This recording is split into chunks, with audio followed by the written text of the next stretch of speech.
안녕하십니까 여러분.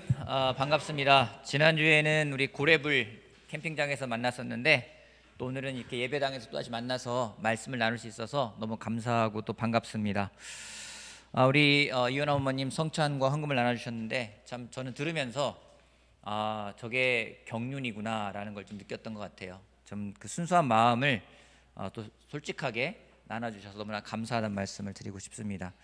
우리 가운데 지난주 그러니까 어제 엊그제 보면니까 기쁜 소식이 많이 올라왔던 것 같아요. 우리 강명경 자매도 평가 잘 받아서 만점을 받았다고 얘기 들었는데 너무 축하하고 찬양합니다. 감사합니다. 많은 사람이 기도해 주셔서 감사하고 또 우리 전현무 형제 어머님도 조금 건강이 좋아지신 것 같아서 너무 감사한 그런 시간이었습니다. 자, 오늘은 우리가 지금 산상수훈 같이 공부하고 있는데 여러분 지금 산상수훈 공부한 지 얼마 된지 혹시 아십니까? 예, 맞아요. 4개월 됐습니다. 4개월째가 돼갑니다. 이제 거의 막바지에 접어들었습니다. 3월부터 시작을 해서 지금까지 공부해 오고 있는데 예수님은 하나님 나라의 백성이 어떤 사람들인지 또 하나님 나라의 백성이 어떻게 살아가야 하는지를 말씀을 하신 것이 바로 산상수훈이라고 할 수 있습니다. 이 설교의 오늘부터 배울 말씀은 이제 결론 부분에 해당되는 말씀인데 오늘은 선택과 분별력이라는 주제로 같이 말씀을 나누고자 합니다. 선택과 분별력. 자, 선택과 분별력. 마태복음 7장 13절에서 14절 말씀을 같이 보도록 할까요? 마태복음 7장 13절에서 14절 같이 읽겠습니다. 마태복음 7장 13절에서 14절 같이 한 목소리 읽어볼까요? 좁은 문으로 들어가라. 같이 힘차게 읽어보겠습니다. 시작. 좁은 문으로 들어가거라. 멸망으로 이끄는 문은 넓고 그 길은 널찍하여 그리로 들어가는 사람이 많다. 생명을 이끄는 문은 너무나 좁고 그 길이 비좁아서 그것을 찾는 사람이 적다. 예수님은 앞서 우리들에게 다른 사람을 심판하지 말아야 하는 이유를 말씀하셨습니다. 또 그리고 심판하지 않기 위해서 어떻게 해야 되는지 너희가 대접을 받고 싶은 대로 남을 대접하라는 골든룰이라고 하죠.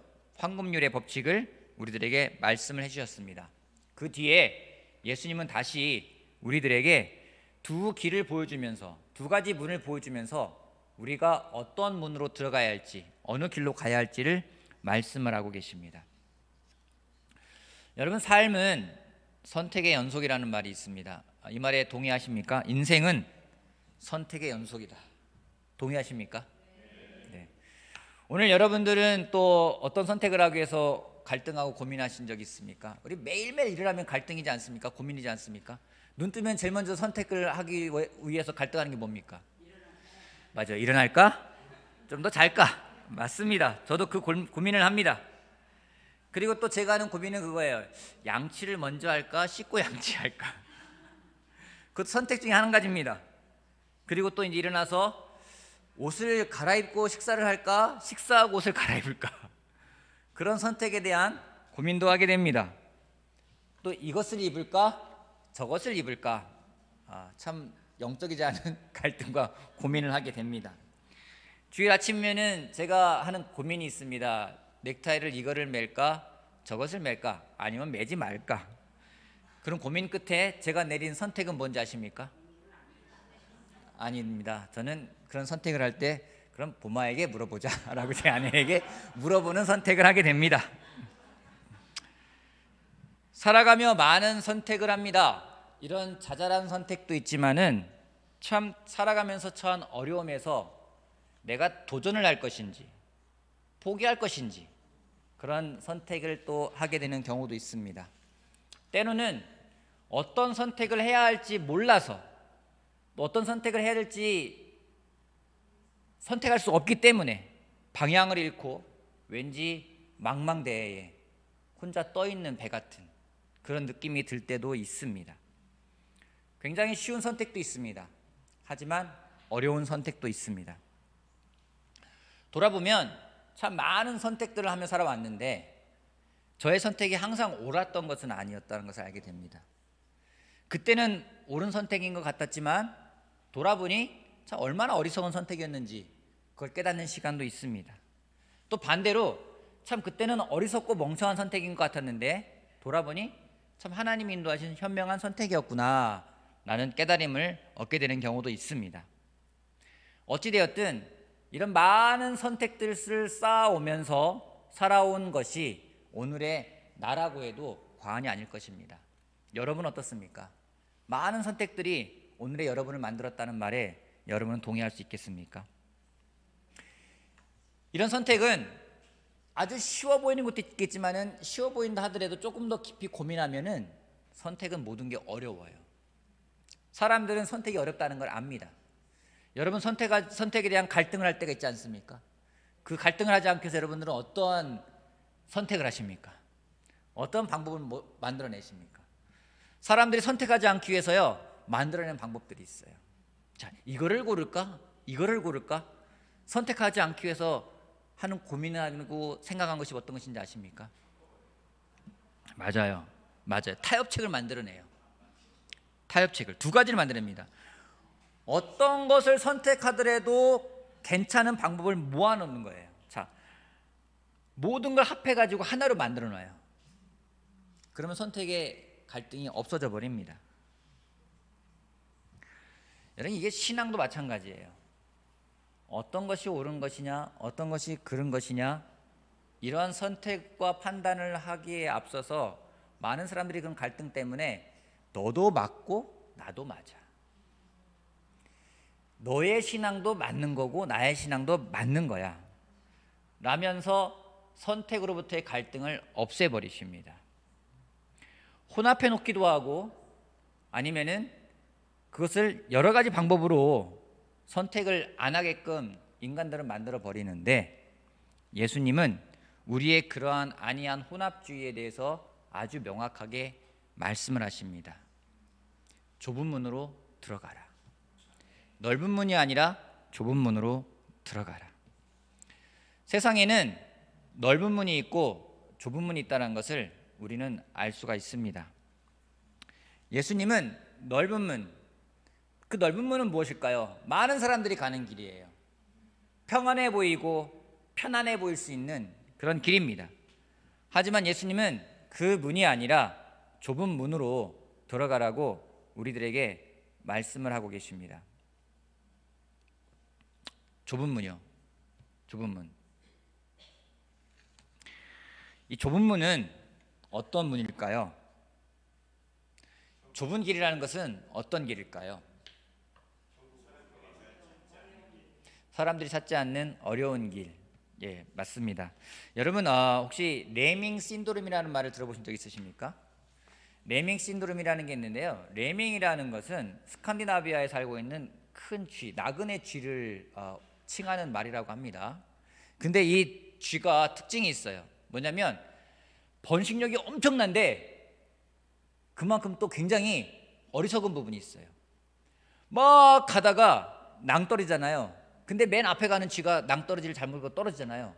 나머지 쥐들은요 따라가요. 막 따라가서 다 죽어버리는 거예요. 그래서 자신의 생각 없이 남들이 하는 형태를 무작정 따라하는 집단 행동 현상, 이것을 맹목적인 집단 현상을 레밍 신드롬이라고 합니다. 여러분 이게 실제로 일어났던 일이 있었어요. 옆에 사진에도 있겠지만은 그림에도 있지만은 영국에서 마라톤 대회가 있었습니다. 한번 나눈 적이 있었던 걸로 기억나는데 5,000명이 마라톤에서 실격을 했어요. 왠지 아십니까? 1등이 가는데 조금 뒤처진 2등이 중간에 가다가 코스를 잘못 들은 거예요. 나머지 사람들이 다 2등을 따라간 거예요. 그러니까 1등만 오로지 통과를 하고 나머지 다 딴 데로 간 거예요. 여러분 그럴 수 있어요. 이게 우습잖아요? 근데 돌아보면은 우리가 그렇게 살아가는 경우가 많아요. 여러분 어떤 때는 맛집에 간다. 그러면 야 거기 사람들 많이 간대. 그럼 가잖아요 일단. 그죠? 여러분 취향 둘째 치고 일단 갑니다. 우리 삶에서 이러한 일들이 참 많이 벌어집니다. 어떻게 그럴 수가 있어? 너무 어리석은 거 아니야? 라고 말하지만 우리가 너무 쉽게 세상의 풍조, 세상의 유행을 따라가는 경우가 참 많습니다. 좁은 문으로 간다라는 것은, 좁은 길로 간다라는 것은 말씀을 따라 살아가는 길입니다. 얼핏 보면은 그다지 멋있어 보이지 않습니다. 예수님이라는 분이 그다지 좋아 보이지도 않습니다. 왠지 고생스럽고 힘들어 보이기도 합니다. 화려하지도 않기 때문에 찾는 사람이 많지가 않습니다. 우리는 넓고 폼나는 길을 원합니다. 예전에 교회를 새롭게 시작을 하는 경우에 있어서 한 분이 저한테 주신 조언이 있었어요. 목사님, 교회는 참 길이 좋은 곳에 위치해야 됩니다. 그리고 건물도 좋은 건물을 얻으십시오. 그래서 좀 폼나게 시작을 해야지 사람들이 옵니다. 라면서 왠지 교회를 시작하는 것도 어떤 말씀을 전하는 것보다는 외형적인 것에 따라서 사람들이 찾아오기 쉬운 그런 교회를 만들려고 조언하는 사람이 있었어요. 그게 대부분 우리들의 마음속에서는 왜 그렇게 생각하지 하지만 우리 마음속에 그런 게 있지 않습니까? 좀 더 폼나고 좀 더 좋아 보이고 좀 더 있어 보이는 그런 것을 원할 때가 있습니다. 거기에서 안정감을 취하려고 할 때가 있습니다. 하지만 안정감이라는 것은 하나님에 대한 믿음에서 오는 것이지 사람에게서 오는 것이 아님을 우리가 기억했으면 좋겠습니다. 여러분, 많은 사람이 있으면 안정감이 있잖아요. 많은 사람들이 한다면 왠지 맞는 것 같잖아요. 성경은 그렇게 이야기하고 있지 않습니다. 질문 하나 해볼게요. 여러분, 비행기를 타는데 1등석 퍼스트 클래스가 있어요. 이코노미가 있어요. 여러분 어디 앉겠습니까? 여러분 선택권이 있어요. 자, 여러분 여기에는 퍼스트 클래스가 있습니다. 여기는 일반석 이코노미가 있습니다. 여러분은 선택할 수 있습니다. 어디 앉으시겠습니까? 어디 앉겠어요? 혹시 이코노미 앉겠다는 사람 있습니까? 나는 이코노미 앉겠어. 너무 경계적이잖아. 그러신 분 있습니까? 여러분 돈 안 내도 돼요. 어디 앉겠습니까? 당연히 1등석에 앉겠죠. 자, 제가 질문을 바꿔보겠습니다.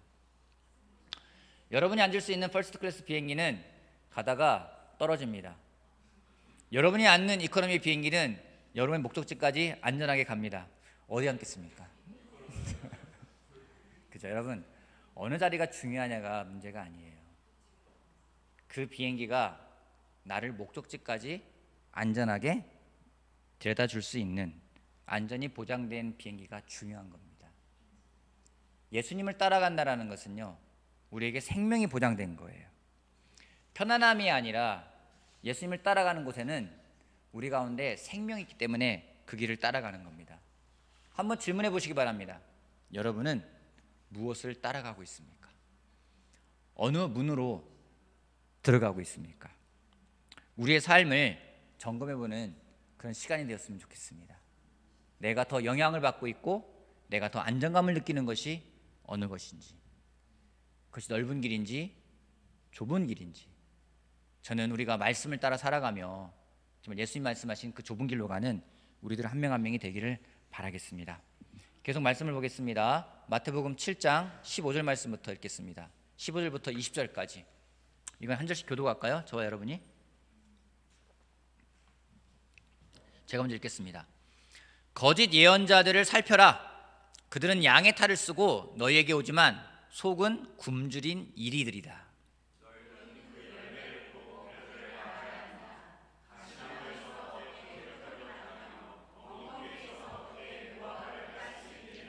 이와 같이 좋은 나무는 좋은 열매를 맺고 나쁜 나무는 나쁜 열매를 맺는다.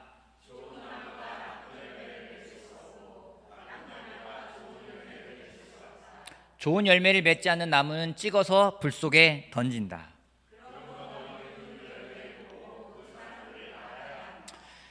예수님은 계속해서 우리들에게 분별하는 방법을 알려주고 계십니다. 여기 예수님이 그런 말씀을 하십니다. 양의 탈을 쓴 이리라고 하면서 거짓 예언자, 거짓은 결국 양의 탈을 쓴, 겉으로는 순해 보이고 온순해 보이지만 그 안에는 굶주리고 자기의 정말 욕심이 있는 것을 양의 탈을 쓴 일이라고 묘사하고 있습니다. 거짓 예언자의 모습은요, 자신을 숨긴다라는 거예요. 거짓된 것은 자신을 숨긴다라는 겁니다.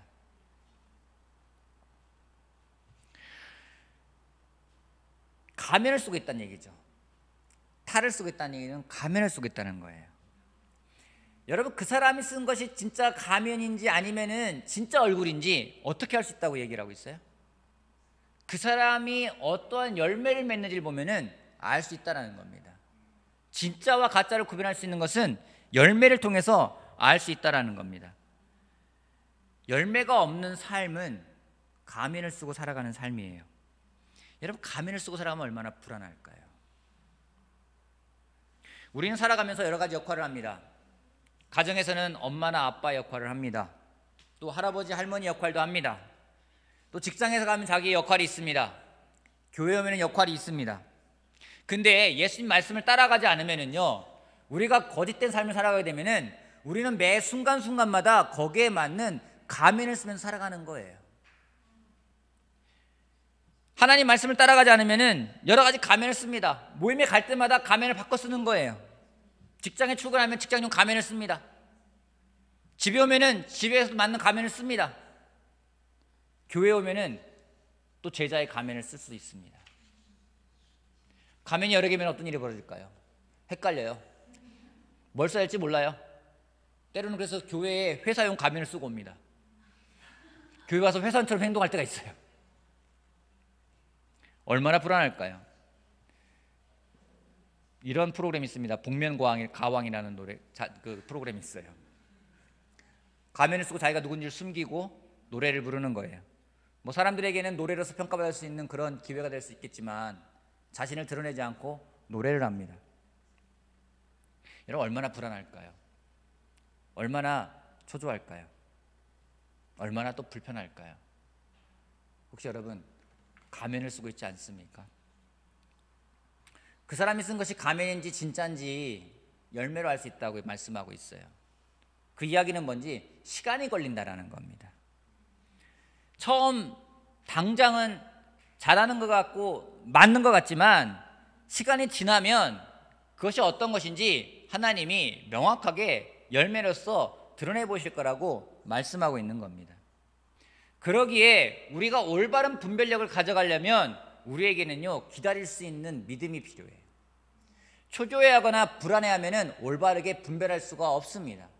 예수님이 거짓 예언자를 분별하기 위해서 말씀하신 것이 무엇인지 너희가 그 사람의 열매를 봐야 되지 당장 보이는 화려한 잎사귀나 화려한 꽃을 보라고 말씀하는 것이 아닙니다. 근데 여러분, 이 말씀은요, 다른 사람을 판단하라고 주신 말씀이 아니에요. 왜냐하면 예수님은 다른 사람을 심판하지 말라고 말씀하셨거든요. 다른 사람의 정죄라는 말씀이 아니에요. 저는 이 말씀을 먼저 우리들에게 적용해 보길 바랍니다. 예언자가 누구입니까? 예언자가 어떤 사람입니까? 예언자가 뭐 하는 사람이에요? 하나님 말씀을 전하는 사람이 예언자예요. 자기 멋대로 자기가 보는 또 환상을 갖고서 나 어젯밤에 이런 꿈을 꿨는데 앞으로 이런 일이 벌어질 거야, 이런 예언이 아니에요. 성경에 말하는 예언자는 하나님의 말씀을 전하는 사람을 예언자라고 합니다. 우리가 제자로 살아간다면 우리는 모두가 다 예언자의 역할을 할 수밖에 없어요. 왜냐하면 하나님 말씀을 전하는 사람들이기 때문에요. 그런 의미에서 우리는 모두 다 예언자라고 할 수가 있습니다. 오해하지 마십시오. 다 모두 신비한 어떤 것들을 한다는 얘기가 아닙니다. 우리의 아이들에게 하나님 말씀을 전하기 때문에 우리는 예언자가 될 수 있고요, 내 직장 동료에게 말씀을 전해야 되기 때문에 예언자일 수 있고요, 또 가족이든 심지어 친구이든 제자들 간에도 서로 말씀을 전하기 때문에 우리는 서로에게 예언자가 될 수가 있습니다. 그러기에 이 말씀을 우리에게 먼저 적용해보고 살펴야 돼요. 나는 어떤 예언자인가? 나는 어떻게 말씀을 전하고 있는 사람인가? 꼭 목사에게 해당되는 말은 아닙니다. 이렇게 질문을 바꿔보면 좋을 것 같습니다. 내 삶에는 어떠한 열매가 맺히고 있는가? 성령님의 열매는요, 외형적인 열매가 아니라 내면에서 일어나는 성품의 변화예요. 사랑, 기쁨, 온유, 절제, 친절, 모든 것들은 내 삶에서 나오는 성품의 변화입니다. 여러분은 어떤 열매를 맺고 있습니까? 어떤 열매를 맺기 위해서 지금 살아가고 있습니까? 여러분, 열매는요, 예수님에게 붙어 있으면 돼요. 가지가 나무에 붙어 있으면 열매를 맺는데요. 내가 애를 써가지고 난 이 열매를 맺을 거야, 막 애를 쓰고 스스로가 노력해서 만들어지는 건 아니에요. 우리가 노력해야 되는 것은 무엇인지 나무에 붙어 있으면 돼요. 예수님에게 붙어 있으면 되는 겁니다. 그때 우리에게는요, 가면을 쓰지 않는 삶이 될 거예요. 근데 왠지 가지가 나무 흉내 내려고 얘기를 하면은요, 맨날 가면 써야 돼요. 혹시 오늘 예배당 오면서 엘리베이터 타기 전에 가면 바꿔 쓰신 분 없으십니까? 막 그전까지 찡그리고서 뭐 기분 나빴다가 그래 해피페이스 웃는 얼굴 탈을 딱 쓰고 그리고 올라오신 분은 없으십니까? 불편해요. 설교가 들리지가 않습니다. 열매가 없습니다.